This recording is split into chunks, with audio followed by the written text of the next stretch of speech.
Alô? Meus irmãos, nós vamos abrir a palavra do Senhor no livro dos Salmos. Nesse mês de maio, nos cultos vespertinos, estamos falando sobre a família da aliança, nos cultos noturnos. E hoje eu quero falar sobre um salmo, que é um salmo que reflete a família da aliança. É o Salmo 128. Aqui encontramos uma descrição da vida dessa família que teme ao Senhor. Aí você pensa assim, pastor, eu ainda não casei.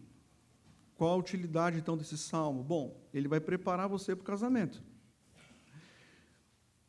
Ah, mas eu já casei, então ele vai preparar você para viver melhor no casamento.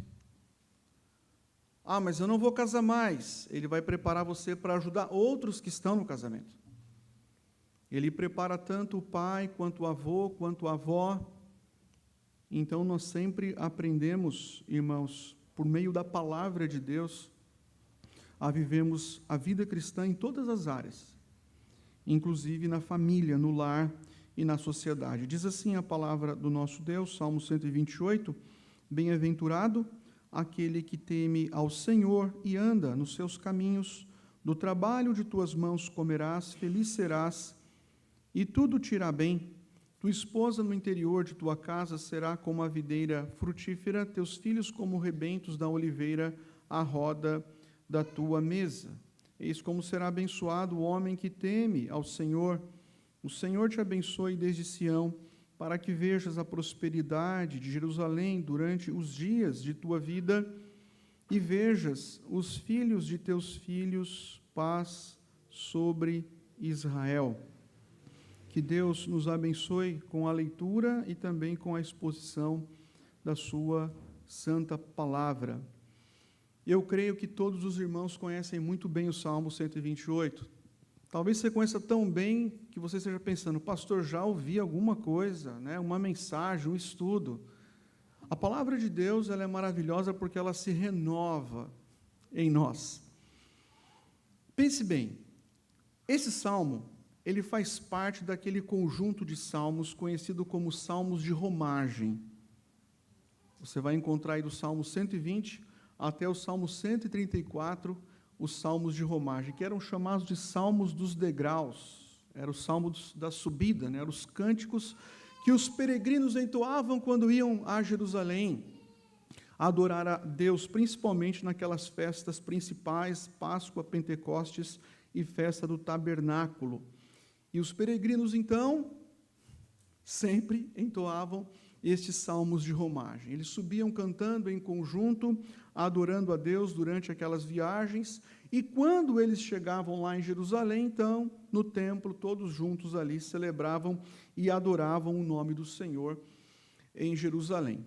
O propósito desse salmo, meus irmãos, em primeiro lugar, é incentivar aqueles cristãos que temem a Deus a continuar temendo a Deus para serem abençoados por Deus. Então, esse salmo é um salmo de encorajamento. Você fala, pastor, eu estou vivendo uma vida de temor.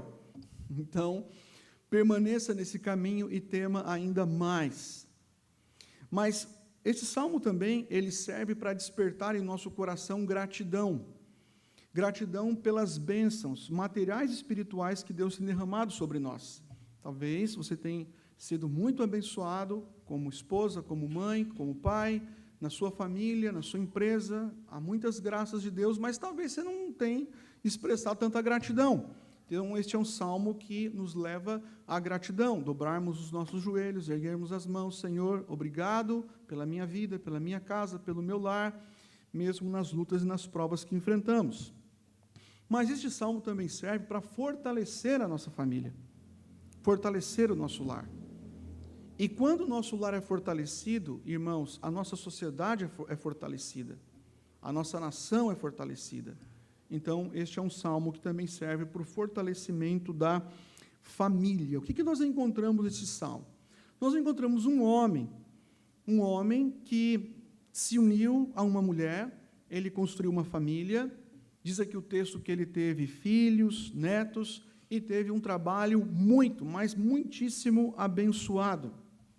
Este é um salmo que podemos dizer assim, ele aponta o caminho para uma vida pessoal, familiar, abençoada. Ele mostra assim, sabe, qual é o direcionamento que devemos seguir se desejamos ter uma vida abençoada por Deus. Ele mostra uma relação profunda entre uma vida piedosa, uma vida santa, uma vida de temor e a bênção de Deus. Ele mostra como essas duas coisas, a bênção de Deus e uma vida piedosa em temor, como essas coisas estão conectadas. E nessa noite, então, eu quero falar um pouquinho sobre esse homem que teme ao Senhor. Quero mostrar para os irmãos o significado de uma família feliz e abençoada por Deus. Qual é o caminho que devemos trilhar se almejamos isso para a nossa casa, para o nosso lar, para os nossos filhos, para os nossos netos, para o nosso marido, para a nossa esposa e assim por diante. O Salmo, ele está centrado principalmente aqui na figura do homem, ok? E ele está dividido em duas partes, versículos 1 a 4, nós vamos encontrar aí a bênção que repousa sobre a vida desse homem, e depois encontramos também o próprio salmista intercedendo e orando em favor desse homem que teme ao Senhor. Então, vamos voltar o nosso olhar novamente para a Escritura, e eu quero iniciar mostrando, irmãos, que o fundamento de uma família abençoada está no homem que teme ao Senhor, está na sua liderança, ok? Então, veja lá o verso de número 1, diz assim, bem-aventurado, numa outra versão diz, como é feliz, né, ou afortunado, aquele que teme ao Senhor e anda nos seus caminhos. Então, o fundamento dessa família abençoada está na figura do homem que teme ao Senhor. Ele vai declarar aqui que o homem bem-aventurado, na sua família, o homem bem-aventurado no seu trabalho, o homem bem-aventurado na sociedade, é o homem que teme ao Senhor.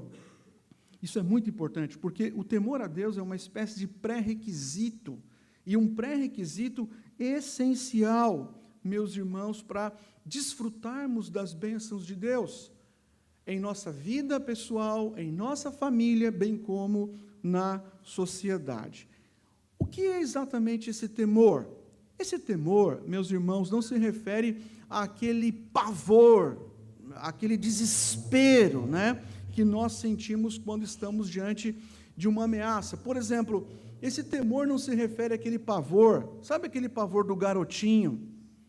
O garotinho que tem um pai assim, bem duro, severo, e esse garotinho fica com medo do pai, e por medo ele se afasta, ele se esconde.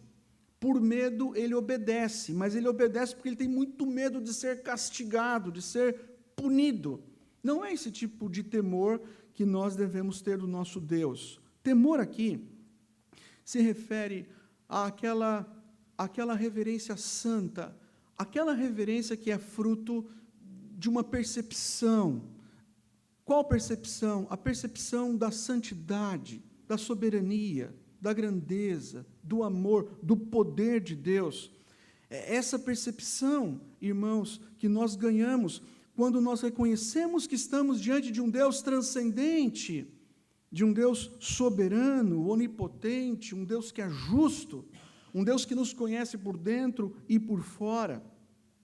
Então, veja bem, temer a Deus significa você viver todos os dias da sua vida sob a perspectiva da presença dEle.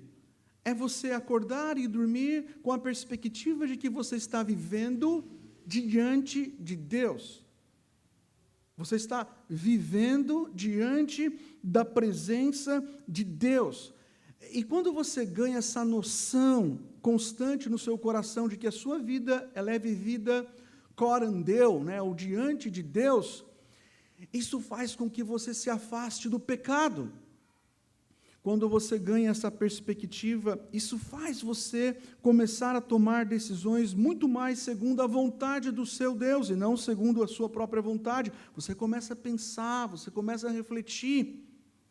O temor a Deus, meus irmãos, é um temor que não faz com que corramos na direção contrária a Ele, mas o temor a Deus, ele gera em nós aquele desejo de corrermos em direção a Ele. Quando nós tememos a Deus, meus irmãos, nós corremos em direção a Ele. Quem teme a Deus, deseja Deus. Quem teme a Deus, busca constantemente, diariamente, um relacionamento mais profundo, mais íntimo com o Senhor. O temor a Deus, sincero, ele, nesse sentido, não nos afasta, o temor sincero nos afasta do pecado, mas o temor sincero, ele nos move em direção ao nosso Pai. Ele nos faz desejar o Pai, amar o Pai, servir o Pai. Nós queremos mais do Pai por temor. Mas a falta de temor, de reverência e de reconhecimento de que Deus, o nosso Deus é um Deus presente, nos afasta. Nos afasta. Quando o temor ao Senhor está presente em nosso coração, nós passamos a andar em obediência nos seus caminhos. O texto bíblico diz aí no versículo 1, né? Bem-aventurado aquele que teme ao Senhor e anda nos seus caminhos. Há uma conexão aqui, ou seja, somente aqueles que verdadeiramente temem ao Senhor, que têm o temor do Senhor em seus corações, somente esses conseguem andar nos caminhos de Deus. Ou seja, nos caminhos de obediência. E essa expressão, andar nos caminhos de Deus, não se refere apenas à obediência, mas a ideia aqui de andar nos caminhos, meus irmãos, do Senhor, ou andar em seus caminhos, a ideia aqui é de comunhão. Você anda nos seus caminhos, você faz de Deus o seu companheiro, e você anda nos caminhos do seu companheiro, você anda nos caminhos do seu Pai. A ideia de andar nos caminhos de Deus implica comunhão, implica relacionamento, implica obediência também, implica serviço radical a Deus. Então, andar nos caminhos do Senhor é nós fazermos do Senhor o nosso companheiro na caminhada, é nós seguirmos a esse Deus maravilhoso e seguirmos sempre a sua direção, conforme revelada em sua palavra, e seguir a sua direção em todas as áreas da nossa vida, em todas as situações e circunstâncias da nossa vida. Então, veja bem, você diz assim, pastor, eu quero ser esse homem aqui do Salmo 128. Eu quero ser um homem abençoado por Deus. Eu quero ser um homem abençoado pelo Senhor nesta noite. Bom, para você ser um homem abençoado por Deus, não basta simplesmente você ter uma família, ou você ter filhos, ou você ter um bom trabalho, ou talvez ter um bom conforto material na sua casa. Isso pode refletir alguns aspectos da bênção de Deus, mas veja, meus irmãos, a bem-aventurança da qual o salmista fala aqui, essa bem-aventurança, ela passa pelo tipo de relação que nós temos com o nosso Deus. Porque é o tipo de relação que nós temos com Deus que vai determinar a bênção dele sobre a nossa vida. Por quê? Porque quando há temor, há também essa obediência sincera. Os frutos, são manifestados na família, no trabalho, e esses frutos eles enchem o nosso coração de alegria. Mas sem temor também não há obediência. Às vezes as coisas se tornam extremamente desgastantes e frustrantes na família, no trabalho, na sociedade. A gente se lembra do Salmo 127, que diz assim, inútil vos será levantar de madrugada, repousar tarde, comer o pão que penosamente granjeastes, aos seus amados, aqueles que temem a Deus, Ele o dá enquanto dorme. Então, o que nós encontramos no Salmo 128 é uma espécie de ciclo, assim, abençoado. Nós tememos a Deus, obedecemos a sua palavra. Isso gera uma colheita abençoada em nossa família, em nosso trabalho, na sociedade, e assim nós investimos mais tempo em comunhão com esse Deus, e nós assim o tememos mais ainda, e somos mais reverentes, mais obedientes, e o resultado é que colhemos mais das suas bênçãos, é aquela sensação de contentamento, de satisfação, de alegria, por sermos um povo abençoado. Por que é tão importante, irmãos, o temor no coração do homem? Nós sempre dizemos, né, que o cristão, ele deve procurar, o homem cristão deve procurar uma mulher cristã, e a mulher cristã deve procurar um homem cristão. Deus, ele não aprova casamentos mistos, ou o que chamamos de julgo desigual. Esse caminho é extremamente perigoso. Por que uma mulher cristã não deve procurar um homem ímpio para se casar? Porque um homem ímpio será um homem que não teme ao Senhor. E veja, irmãos, um homem que não teme ao Senhor, ele não irá amar a sua esposa como Cristo amou a igreja. Ele não irá educar os seus filhos no caminho do Senhor. Mas um homem que teme ao Senhor, com certeza o temor irá fazer com que ele considere, reverencie, honre e glorifique a Deus em todas as áreas da sua vida. O temor a Deus no coração do homem influencia a maneira como ele trata a sua esposa, influencia a maneira como ele serve a sua esposa.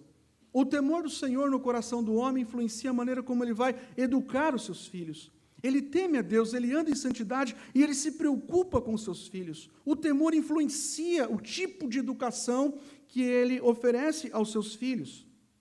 O temor a Deus, ele afeta, meus irmãos, diretamente o modo como nós lideramos o nosso lar.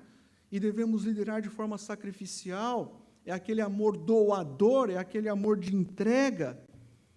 É o temor do Senhor que faz com que a gente tenha assim, um bom comportamento e sejamos produtivos e abençoados em nosso trabalho. O homem que teme ao Senhor, ele glorifica a Deus no seu trabalho, a sua conduta profissional é uma conduta exemplar. Então, se você deseja colher frutos na sua vida, eu diria frutos abençoados na sua vida pessoal, na sua vida familiar, na sua vida profissional, qual é o conselho? Você tem que trabalhar muito? Ok, você tem que trabalhar muito. Talvez você tenha que fazer um curso de especialização e você precisa melhorar aí, né, o seu currículo. Ok. Mas preste atenção, se você quer ser um homem abençoado por Deus e quer desfrutar de uma família abençoada por Deus, você precisa investir tempo na presença de Deus. Você precisa conhecer mais a palavra de Deus. E o temor do Senhor precisa estar presente no seu coração. Irmãos, o que falta para muitos homens, eu diria assim, não é talvez, não é saber o que se deve fazer. O que falta para muitos homens é exatamente esse relacionamento profundo, sólido, esse relacionamento constante aos pés do Senhor Jesus Cristo. E eu aqui encorajo as irmãs, orem pelo seu marido. Seu marido pode ser muito bom em muitas áreas, mas se não há o temor do Senhor no coração dele, minhas irmãs, dobrem o joelho, orem pelo seu marido. Porque você sabe se o seu marido teme ou não o Senhor. Você sabe muito bem como está a vida espiritual do seu marido. E às vezes, minhas irmãs, é preciso confrontar, chamar a atenção. E às vezes até dizer, você precisa orar mais. Você precisa ler mais a Bíblia. Você não está dando exemplo de piedade. Meus irmãos, o Salmo 25, versículo 12 diz, quem é o homem que teme ao Senhor? Ele o instruirá no caminho que deve seguir. E olha que coisa linda. Viverá em prosperidade e os seus descendentes herdarão a terra. Do que nós precisamos, meus irmãos? Nós precisamos do temor de Deus em nosso coração. É a nossa maior necessidade. Minhas irmãs, não há nada que você necessite tanto em relação ao seu marido do que a piedade dele. Isso está em primeiro lugar. Pois bem, quais são as bênçãos que acompanham, então, esse homem que teme a Deus, que tem essa consciência, né, da presença santa de Deus. Olha lá o versículo 2. A bênção começa na família, né? E aqui nós vemos o trabalho desse homem. Diz assim o versículo 2 e 3, do trabalho de tuas mãos comerás, feliz serás e tudo te irá bem. Tua esposa no interior de tua casa será como videira frutífera, teus filhos como rebentos da oliveira, à roda da tua mesa. Diz aqui, do trabalho de tuas mãos comerás.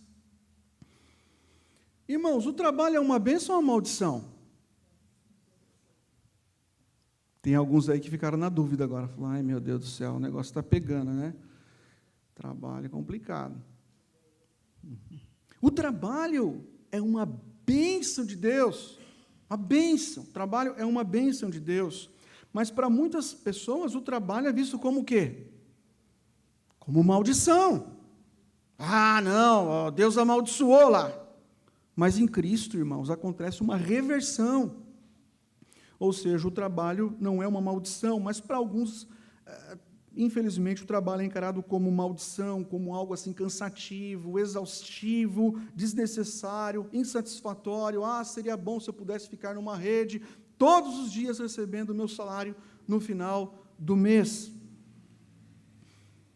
Há pessoas também que trabalham duro, né? Trabalham assim de sol a sol, são dedicadas, são esforçadas, são aplicadas, mas no final a recompensa que essas pessoas recebem é uma recompensa assim, é muito pouco.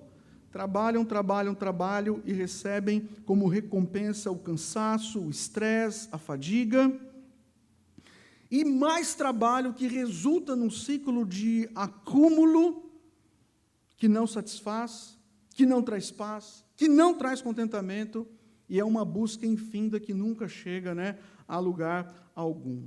Agora, olha que coisa mais linda, o texto diz que o homem que teme ao Senhor, em primeiro lugar, ele não vê o trabalho como maldição, ele vê o trabalho como uma grande bênção. E é uma bênção que traz recompensas. Então, é uma bênção assim, que alegra o seu coração. Ele trabalha duro, ele é empenhado, ele é dedicado, ele é esforçado, ele sua a camisa, ele queima os seus neurônios, ele é aplicado ali nos seus afazeres, ele é aquele que chega mais cedo, ele sai mais tarde, e no final ele recebe uma colheita abençoada. Diz o versículo 4, feliz serás e tudo te irá bem. Ele se alegra com o seu trabalho, porque o seu trabalho gera uma satisfação, do tipo daquela que Deus experimentou, né, no sétimo dia. Deus descansou da sua obra. É o descanso de satisfação. Quando nós, meus irmãos, caminhamos com Deus, nós colhemos frutos doces e abençoados do nosso trabalho, nós colhemos o fruto da satisfação. Não é porque o trabalho se tornou fácil, tranquilo, não é mais desgastante, mas é porque, enquanto nós trabalhamos, nós temos a consciência de que estamos sendo abençoados, e enquanto trabalhamos, temos a consciência de que estamos protegidos, guardados, temos a consciência de que estamos sendo sustentados na mão de um Deus que é Pai, de um Deus que ama, de um Deus que enche o nosso coração com uma alegria, e uma alegria, meus irmãos, que extrapola essa alegria temporária que o mundo nos oferece. Então, o texto bíblico diz que esse homem ele é feliz no trabalho, nada se compara à mão abençoadora de Deus pairando sobre a nossa vida enquanto trabalhamos, independente do trabalho. Olha o versículo 3. Então, além do trabalho, ele fala da bênção agora na família, fala da esposa no interior da casa. Irmãos, quem vive no temor do Senhor e anda nos seus caminhos, vê o casamento, né, como uma ilustração daquele relacionamento entre Cristo e a igreja. É assim, o homem que teme ao Senhor, ele olha para a esposa e pensa assim, eu tenho que amar a minha esposa, servir a minha esposa, me sacrificar pela minha esposa, tornar a vida da minha esposa mais leve, assim como Cristo amou a igreja e se entregou por ela. Então, por temor a Deus, ele ama a sua esposa e ele procura seguir esse modelo, esse padrão que é o padrão do Senhor Jesus Cristo. E a esposa? Veja, a esposa que tem esse homem que teme ao Senhor, ela também teme ao Senhor, e ela se comporta como a igreja se comporta em relação a Cristo. Ela não é uma mulher infeliz, uma mulher assim frustrada, decepcionada, carente, desanimada. Diz o texto que ela será como uma videira frutífera. E há uma expressão interessante, porque fala assim, no interior de sua casa. E no interior da casa, ela não é infeliz. Não, no interior da casa, ela é como uma videira frutífera. A videira, irmãos, é uma planta frágil, muito frágil, sensível. Ela precisa de sustentação, suporte, cuidado extremo para produzir frutos. Mas, ao mesmo tempo em que a videira é uma planta frágil, a videira também é uma planta valiosíssima, preciosa para todo judeu. Os israelitas estimavam muito a videira por conta do seu fruto, né? Tinha um valor assim imenso para aquele povo. E os nossos filhos, veja que interessante, eles são chamados de rebentos da oliveira. Eles são como brotos, né, da oliveira ao redor da mesa. São os brotos que estão ali. Eles são brotos cheios de verdor, cheios de vigor. Eles estão ao redor da mesa. E esses brotos precisam ser o quê? Podados, com disciplina. Eles precisam ser adubados com a palavra de Deus, eles precisam ser regados com muita oração. E aqui fica uma orientação para os pais e para as mães. Nós precisamos, meus irmãos, eu sei que é difícil, mas nós precisamos ter muita, né? Mas muita paciência para cuidarmos dos nossos filhos. Às vezes a gente perde a paciência. Alguém já perdeu a paciência aqui? Ou é só na minha casa que acontece isso? Ou é só quando os filhos são pequenos? Já perderam a paciência? Às vezes a gente perde a paciência. Alguns perdem a cabeça, né? Não é nem a paciência, perde a cabeça inteira. Mas nós precisamos de paciência para cuidarmos dos nossos filhos enquanto eles estão crescendo.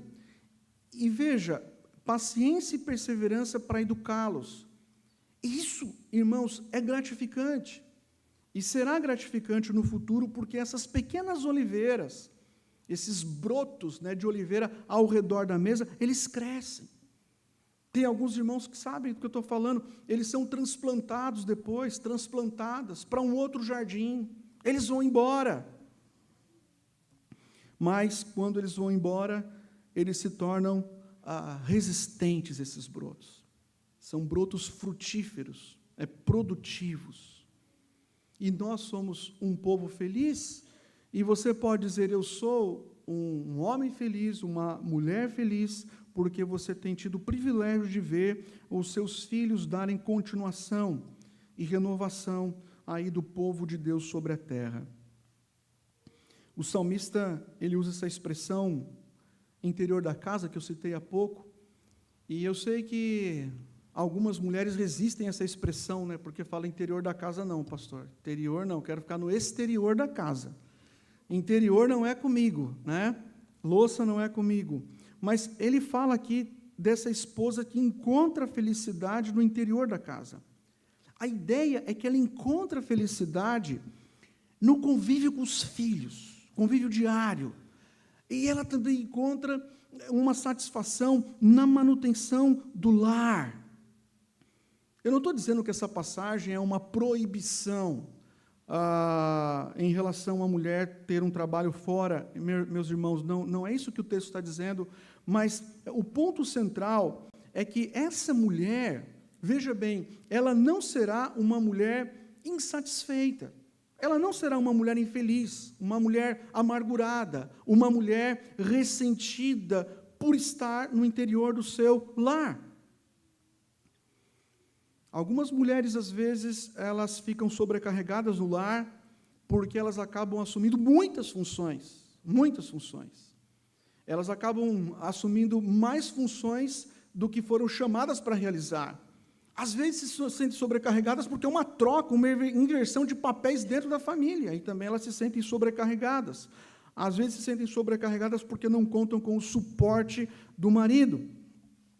Mas quando a mulher está demasiadamente sobrecarregada, é porque alguma coisa está errada, alguma coisa está fora do lugar. Como eu coloquei, talvez sejam papéis invertidos. Mas essa mulher, ela encontra satisfação e deleite no interior do lar.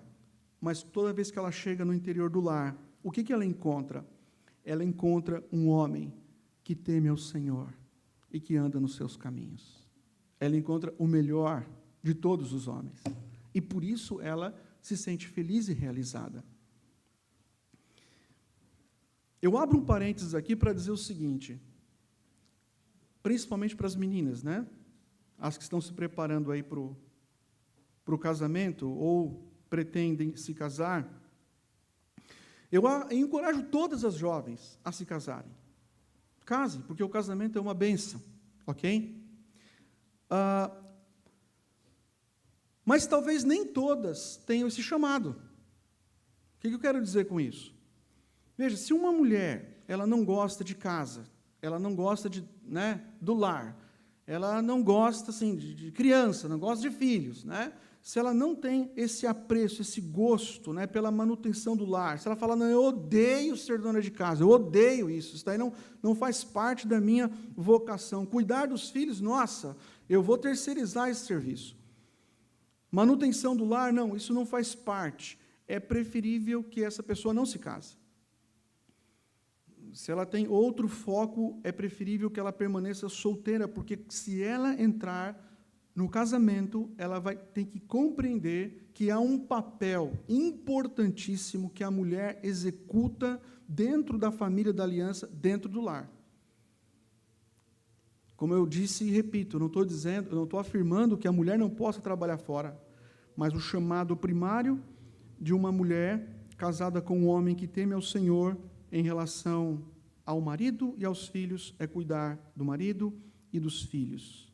E como eu disse, essa alegria no lar é resultado da presença de um marido que teme a Deus, de um marido que ama, de um marido que oferece suporte, serviço, de um marido que oferece apoio.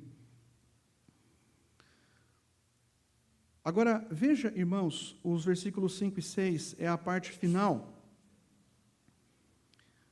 A oração, aqui nós encontramos uma oração, né, em favor desse homem que teme ao Senhor, e olha que interessante, né? Ele está aqui invocando a bênção de Deus sobre esse homem. Diz assim, versos 5 e 6, o Senhor te abençoe desde Sião, para que vejas a prosperidade de Jerusalém durante os dias de tua vida, vejas os filhos de teus filhos, paz sobre Israel.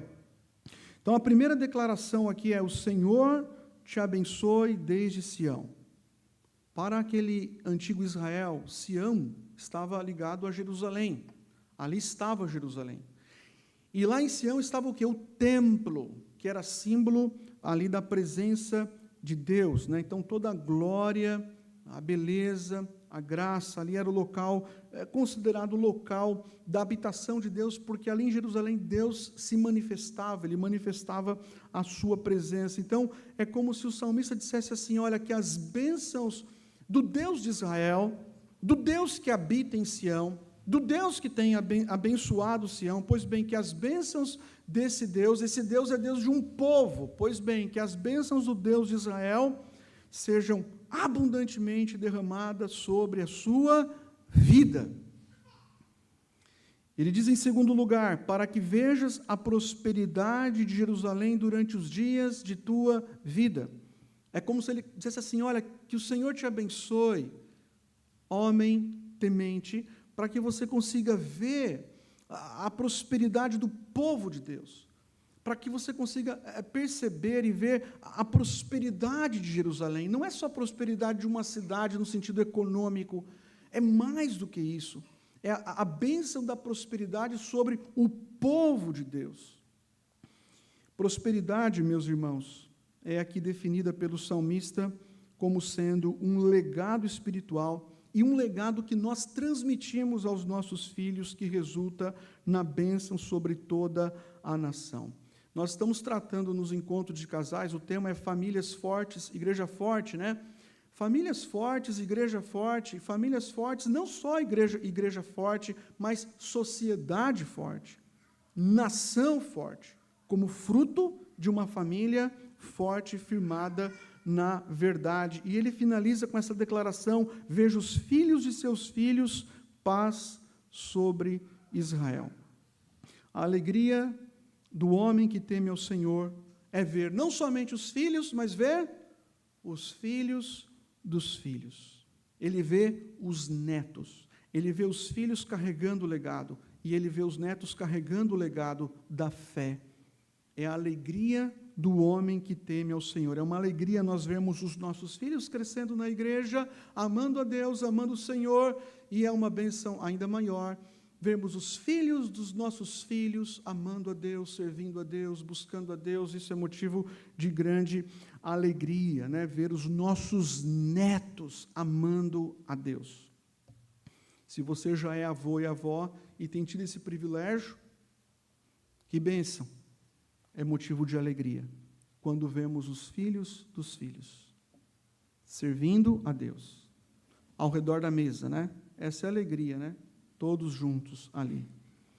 E aqui eu quero concluir dizendo o seguinte: para esses peregrinos, meus irmãos, nessa jornada aí a Jerusalém, esse salmo era um salmo que expressava, então, o desejo deles, assim, o anseio deles em desfrutar de todas essas graças e bênçãos. Então, eles iam andando e cantando, andando e louvando. Expressa aqui o desejo dos pais em ver a família sendo abençoada, os filhos sendo abençoados, os netos sendo abençoados.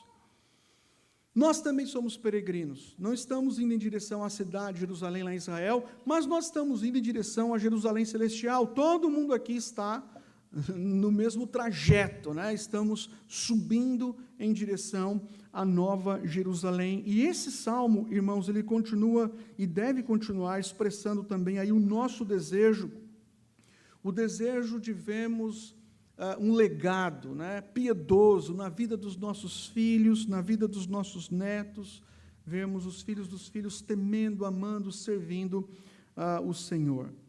Se nós formos homens e mulheres, se nós formos pais e mães que buscam a presença de Deus, que têm como prioridade a obediência e o temor ao Senhor, nós teremos também o privilégio de vermos, irmãos, os nossos filhos amando e temendo a Deus, e ficaremos satisfeitos. E nós, quando partirmos dessa terra, só lembrando os irmãos que todos nós um dia iremos partir dessa terra, enquanto Jesus não voltar, mas a gente vai partir dessa terra satisfeito, contente, feliz, por sabermos que os nossos filhos estão no caminho da verdade. Se o seu filho não está no caminho da verdade, ou o seu neto não está no caminho da verdade, então eu encorajo você a orar pelos seus filhos, a orar pelos seus netos, a orar pelo seu marido, a orar pela sua esposa. Peça a Deus constantemente para que Ele abençoe os seus filhos, mantenha os seus filhos sempre em suas orações, e peça para que Deus mantenha a boa mão dele sobre a vida dos seus filhos, onde quer que eles estejam. Mas nunca deixe de orar, de interceder em favor dos seus filhos. Famílias fortes são famílias que conhecem a Deus, temem a Deus e obedecem a Deus. Nós deixaremos algumas heranças para os nossos filhos. Alguns deixarão mais, outros deixarão menos, e alguns não vão deixar nada de material. Mas a melhor e mais valiosa herança não são os nossos bens, muito menos a educação formal que nós pagamos para eles. A maior herança é a herança eterna, é o legado espiritual, é a herança da fé, do temor e do amor ao Senhor. Essa é a verdadeira herança que nós precisamos incutir na mente e no coração dos nossos filhos. O caminho, irmãos, do contentamento, que nos faz desfrutar de todas essas graças, de todas essas bênçãos em nossa vida pessoal, profissional, familiar, esse caminho ele não é o caminho do legalismo, ele não é o caminho como se fosse uma lista de regras, cumpra isso e você terá uma vida abençoada e tudo será resolvido. Mas esse caminho, irmãos, do temor e que nos leva à obediência, a gente pode chamar de o caminho da cruz. Esse é o caminho da cruz. Alguém teve que morrer para que nós pudéssemos viver, desfrutar da esperança da vida eterna, para que nós pudéssemos cumprir a palavra. É o caminho da cruz, porque é no caminho da cruz que a gente encontra o perdão, a cura, a reconciliação, e é no caminho da cruz, por meio da obra de Cristo, que você encontra força para continuar intercedendo em favor do seu filho, da sua filha, do seu neto, da sua neta, do seu marido, do seu esposo. É o caminho da cruz que traz realização, plenitude de alegria em nossa alma. Então, seja um homem temente a Deus.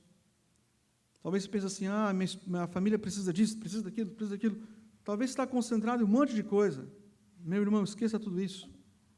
Seja um homem temente a Deus. Se você for temente, pode ficar tranquilo que tua esposa vai ter tudo que ela precisa dentro de casa. Irmãs, intercedam em favor dos seus maridos, para que eles sejam tementes a Deus. Talvez seu marido está meio desanimado, meio caído, meio frustrado, meio para baixo. Coloca o teu joelho no chão, interceda em favor dele, seja uma intercessora em favor do seu marido, seja uma mulher que se alegra com o seu lar, com a sua casa, com seus filhos. Como disse o pastor Guilherme nessa manhã, abraça o seu filho, beija o seu filho, acaricie o seu filho, ensine o seu filho a palavra de Deus, mas se regozije com o lar.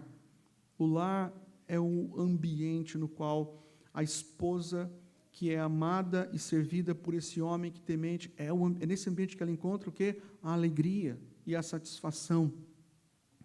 E eu quero, nesse momento, orar em favor de todos nós. Feche os seus olhos. Pai, a Tua palavra é muito clara. Às vezes nós nos concentramos em tantas coisas em nossa caminhada e nos esquecemos que o temor, essa santa reverência, é mais do que suficiente. Ó Deus, nós não temos poder para produzir temor, mas nós pedimos que Tu estejas infundindo em nossa alma o temor, que Tu coloques o Teu temor em nosso coração, para que temamos a Ti, para que sejamos obedientes, para que sejamos bons maridos, bons esposos, para que sejamos bons pais, bons avós, para que sejamos, ó Pai, líderes exemplares. Coloca o Teu temor, Pai, em nosso coração, para que andemos nos Teus caminhos. Ó Pai de amor, abençoe a vida dos homens desta igreja. Levante mais e mais uma liderança forte, piedosa, temente, cheia de Ti, da Tua palavra. Abençoe as irmãs, Pai, desta igreja, as esposas e mães, dando sabedoria e graça no dia a dia do lar. Abençoe também os jovens, as jovens desta igreja, que o Senhor, ó Deus, os prepare devidamente para a vida familiar, dando a eles sabedoria na escolha do cônjuge. Que o Senhor os livre, Pai, das tentações, que o Senhor os guarde. Também pedimos, Pai, que Tu abençoes os nossos netos, há muitos avós aqui, que o Senhor abençoe os netos desta igreja, que o Senhor abençoe também aqueles filhos que estão, Pai, desviados, afastados, que abandonaram os Teus caminhos. Ó Deus, onde quer que eles estejam, produza quebrantamento, transformação. Coloca o Teu temor no coração, Pai, daqueles que estão afastados. Porque, ó Deus, nós sabemos que não há lugar tão distante, não há lugar tão cheio de trevas, de imoralidade e pecado, que a Tua graça não possa alcançar, resgatar e transformar. E nós suplicamos para que o Senhor resgate os filhos desta igreja pelo Teu poder e pelo Teu amor. E abençoe, Pai, as nossas famílias. Guarde, Pai, a nossa casa. É o que lhe pedimos em nome do Senhor Jesus. Amém.